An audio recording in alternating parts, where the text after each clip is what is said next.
Hi everyone, welcome back to my channel. For this video, I'm going to be reacting to Ace family sued for fraud again. And I feel like every time I hear about the Ace family, it's never about anything good. They're always in the news for something shady, something negative, something dealing with drama. Like, can't they just be normal? Like, why are they always doing stuff? And do they ever do anything positive? Like, are they ever in the news for something positive? I don't know, because it seems like they they follow the thing. Not all press is good press, but they just want to be seen or heard or attention. I don't know. But why are they always doing something that causes them to be in the news for negative stuff? I don't understand. But yeah, I want to see what he has to say about this story. And also, please subscribe. Let me know what else I should react to in the comments below. The Ace family is the largest family vlog channel ever, and they've essentially just been falling down a staircase for the last couple of years, and every time I check in on them, I confirm they are indeed still falling down that staircase. As many of you guys know, one day, Austin McBroom, the father of the Ace family, decided to wake up and he realized his new role play was going to be a boxer. And this decision alone has caused them more problems than anything else in their life, or well, if you look aside that $12 million house they foreclosed on because they bought it with something like a 1-year construction loan. But today we're talking about a brand new lawsuit that was filed against them, and this lawsuit, it's not from the most recent event, it's from the first event, the one I actually went to in Miami Gardens. And I'm gonna say it again, I enjoyed my time there. It was a fun event, but there wasn't a lot of people there, especially compared to the size of the arena. I don't even think we managed to get to 20% capacity. What was it? It was like a festival or concert or I don't know. I hope he explains it because I don't know what this is. Bro just got an extendo dog. So even while I was at the event, I had a slight feeling there was going to be some financial issues unless they like really outdid themselves on the pay-per-views. And shortly after the event, a light $100 million lawsuit was filed at Austin, and then Austin proceeded to have some sort of weird press conference outside of some LA steakhouse. First, I want to say I appreciate everybody who came to the event. I don't know. Is this real? Like, did he call the paparazzi or do people actually like search for him? Are people looking for him like that? And I don't know. Why is he talking like he's at a press conference? It means the world to me, man. For those people who were there, you guys know how much of a success it was. So we quickly realized the pay-per-views did not sell as planned. But those lawsuits have all been settled now, and I thought we'd moved on until the other day, because apparently Jarvis was not happy with what he got from that event. So Jarvis, formerly known as FaZe Jarvis, has now officially sued Austin McBroom and his father. So here we have the lawsuit right here in the Superior Court of the State of California, County of Los Angeles. Jarvis is suing them for breach of contract, breach of implied covenant of good faith and fair dealing, fraud, negligent misrepresentation. Negligent? But, wait, contract. Did they have a contract with each other? Were they partners in this event? Or, I don't know.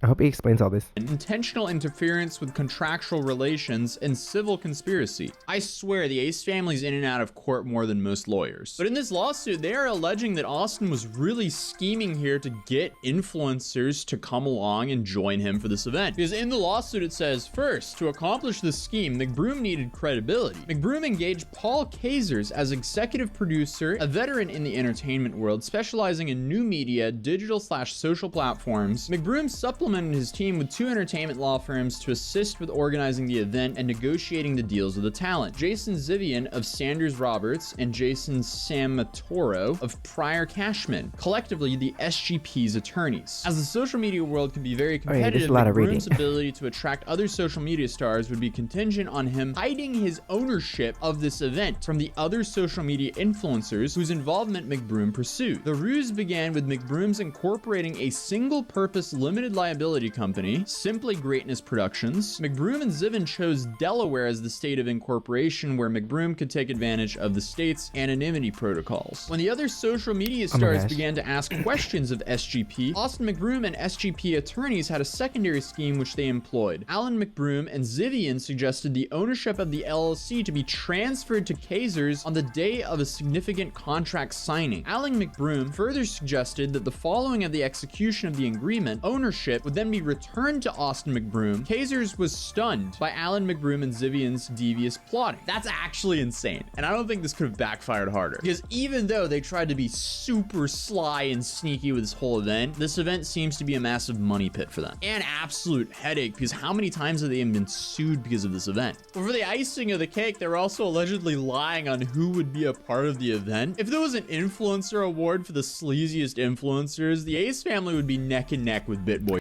They always try to do something like events or promote something like their own products, and it's always seems like a scam. Like, why do people keep falling for these traps? Like, you haven't heard about their other scams or whatever, and then you just keep following what they do, buying products or whatever, and then it always ends up in a bad way. So I don't know why people still fall for these traps. I don't understand. Crypto. But this is how they marketed the event to influencers after, I guess, they allegedly tricked them into thinking they weren't behind this all. Deck entitled the largest pay-per-view event in history. And another version of his marketing deck, McBroom showed Kevin Hart as the host for Social Gloves, despite McBroom's never approaching Hart directly for the project. McBroom knew that Kevin Hart would be out of the country during the event. So here we see, I guess... Oh, so they're trying to promote it with all these people that never really agreed to be there. Oh, and I guess they hid it that the McBrooms were not a part of the event, or not responsible for the event. Maybe that's why people were okay with going there, because they didn't know he was a part of it. I guess Exhibit 1, which is, yeah, where it says the largest pay-per-view event in history, McBroom versus Hall. Oh, and then it shows Austin McBroom versus Bryce Hall, Grayson Dolan versus Taylor Holder, Steve Will Do It versus Nova Beck. I don't think Steve Will Do It nor Grayson Dolan actually fought. Tanner Fox was supposed to be here. I don't think he actually showed up either. Oh, so this was like a boxing event, and they're promoting stuff. They're promoting people that weren't even going to be there. So... yeah, I guess that's how people came, because they thought people were going to be there, but they ended up not being there. So it's like false advertisement. And then they're like flexing the significant others. Bruh. And then you have the event details. They're estimating 5 million pay-per-view purchases, which is just outrageous, with a projected gross revenue of $200 million. I mean, that would have been a solid bag if they pulled it off. That didn't go in their favor though. But, and then you have the host, Kevin Hart, and the national anthem by James Charles. Oh my gosh. Oh man. None of those happened. I could say that. And then you have this, like, I guess conflicting pitch deck that was like after, because it says like by the numbers. Here they say projected pay-per-view streams 10 million, so double what the original pitch deck was, with the projected gross revenue is $500 million. What are they smoking? And with all these fancy pitches and so on, apparently Jarvis was promised. And they're like all lies, like that. None of that stuff ever happened, and those people didn't even show up. So I don't even know. I'm surprised the other people that were on the poster didn't sue, because they're like, you're using our name, and like we weren't even at the event, or we weren't even planning on being at the event. So you're kind of hurting their name too if people thought they were going to be there, but they didn't show up, but they never even knew about it. $1,025,000. He got the $25,000 up front with $1 million promised for him later on. And it also seems like he allegedly promised Jarvis first priority, meaning he'd get paid first, but the problem is he did that to a bunch of people. The problem for McBroom was there could only be one first priority position. However, as long as each talent making the request did not know that the other talent was promised, McBroom could I can't pronounce that word. McBroom could, whatever that word is, to the multiple requests to the first position. So, under the cloak of confidentiality, provisions of each agreement, SGP secretly agreed to first priority provisions for at least 3 fighters, its executive producer, and its primary investor, unbeknownst to plaintiff. Holy that's shady as I think this was also mentioned in one of the previous lawsuits that we covered about this whole event, but it's still just insane to read it again. And it goes on to say, the 1 month spending spree in order to lock up the talent with exorbitant contracts caused McBroom's business manager, Mark Goodman, to state to McBroom, "You are spending like a drunken sailor." I mean, that's on brand for him. This is the same dude with a fleet of exotics and a $12 million foreclosed mansion. McBroom was warned by 2 experts that SGP's promotional This video has strategy a lot of will not reading. drive ticket purchases. Jackie Stone, Live by Live's chief marketing officer, went on record with McBroom warning that his strategy would not generate no more than 200,000.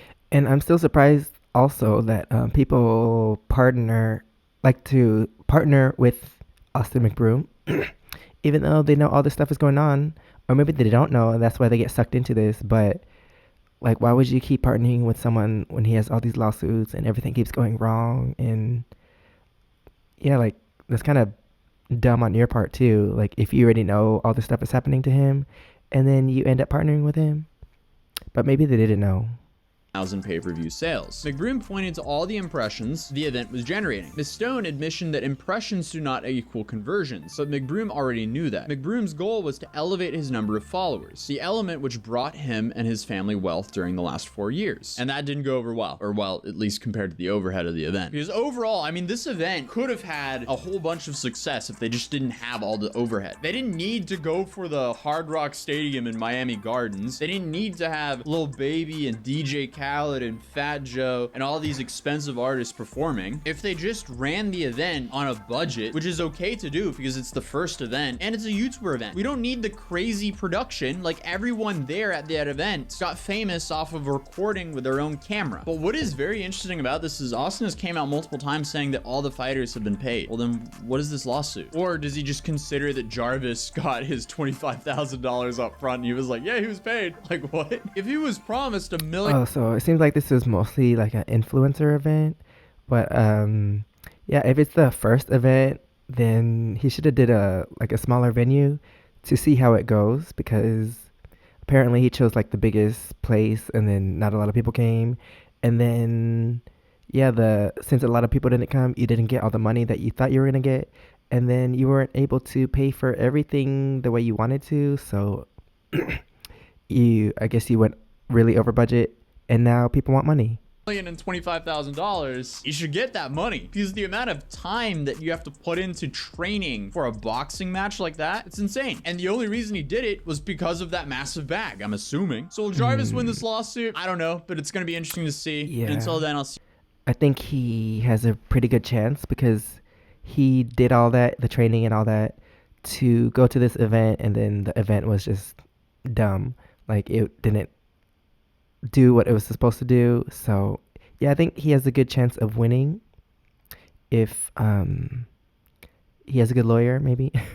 I don't know, because the Ace family is always legally in trouble, so maybe they have a good lawyer, because I don't know, they have all these trials. Well, I don't know about trials, but they have all these what's the word, lawsuits, so maybe they have a good lawyer, because I don't know if they had to pay, if they ever lost these lawsuits, or if they won, or I don't know. But every time I hear about the Ace family, it's always something negative. So maybe they just should stay silent for a while, just to stay out of the news, but they're a vlog channel too, so they're always showing their kids and stuff. So I don't know if it's easy for them to just stay hidden for a while, just to like stay out of the press. But I don't know. I don't keep up with them like that, and I don't care about them that much. So that's the end of this video. Thanks for watching. Please subscribe and let me know what else I should react to in the comments below. And if you want to see my experiences in Korea, you can check out my first channel, SEKSHI V. And if you want to see my other socials, it's right here under my face. Thanks for watching, and I'll see you next time. Bye.